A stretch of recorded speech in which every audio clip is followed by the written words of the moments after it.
बेटे, मुझे नहीं पता। सीमा की आंखों से आंसू बहने लगे। महेश जी तस्वीरों को ध्यान से देखने लगे।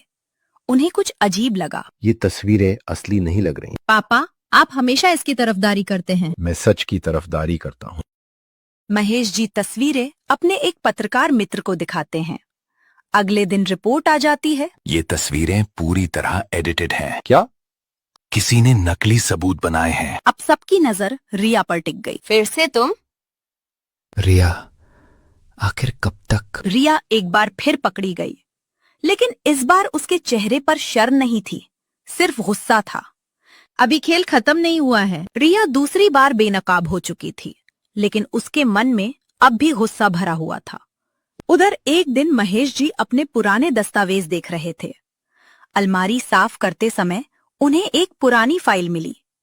फाइल खोलते ही उनके चेहरे का रंग बदल गया।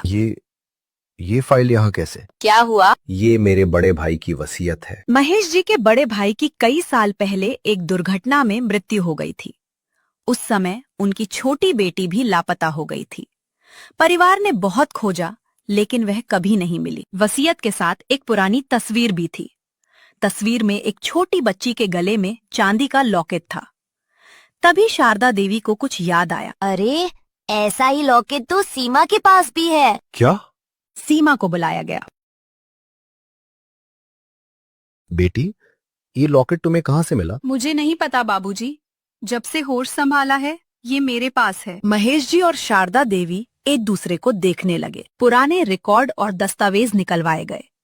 कई दिनों की जांच के बाद एक बड़ा सच सामने आया। हमें पूरा विश्वास है कि सीमा ही महेश जी के बड़े भाई की खोई हुई बेटी है। पूरा परिवार स्तब्ध रह गया। मतलब सीमा इस परिवार की अपनी बेटी है? जी हाँ। मुझे तो कभी पता ही नहीं था। वर्षों पुराना रहस्य आखिरकार सामने आ चुका था। रिया को जब ये बात पता चली तो उसके पैरों तले जमीन खिसक गई।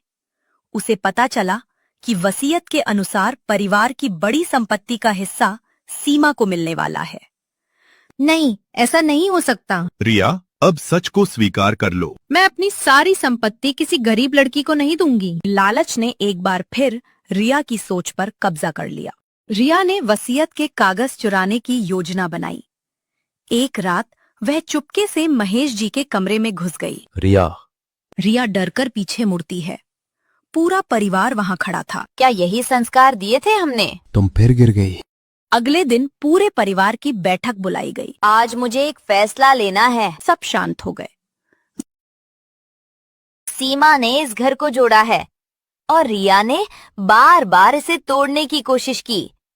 आज से घर के सारे फैसलों में सीमा की राय सबसे महत्वपूर्ण होगी। ये सुनकर सीमा की आंखों में आंसू आ गए। माँ जी, मुझे सिर्फ आपका प्यार चाहिए। पहली बार रिया को अपनी गलतियों का एहसास होने लगा। उसे याद आया कि कैसे सीमा ने कभी उसका बुरा नहीं चाहा। मैंने हमेशा तुमसे नफरत की। मैंने हमेशा आपको बड़ी बहन माना। ये सुनकर रिया फूट फूट कर रोने लगी। रिया सबके सामने हाथ जोड़कर खड़ी हो गई। मम्मी, पापा, रोहित, सीमा, मुझे माफ कर दीजिए। मैं अपने घमंड में अंधी हो गई थी। गलती करने वाला छोटा नहीं होता, गलती मानने वाला बड़ा होता है। कुछ महीने बाद घर में फिर से खुशियां लौट आईं। रिया का स्वभाव पूरी तरह बदल चुका था। अब वह सीमा को अपनी छोटी बहन की तरह मानती थी। सीमा, आज खीर बहुत स्वादिष्ट बनी है। धन्यवाद दीदी। अब तो घर सच में घर जैसा लगता है। जिस घर में कभी नफरत और ईर्ष्या थी, वहां अब प्यार और अपनापन था। सीमा ने साबित कर दिया कि इंसान की असली पहचान उसके पैसे नहीं, उसके संस्कार होते हैं। और रिया ने सीख लिया कि घमंड हमेशा हारता है, लेकिन प्यार हमेशा जीतता है। पैसा इंसान को बड़ा नहीं बनाता, उसके संस्कार और कर्म उसे महान बनाते हैं।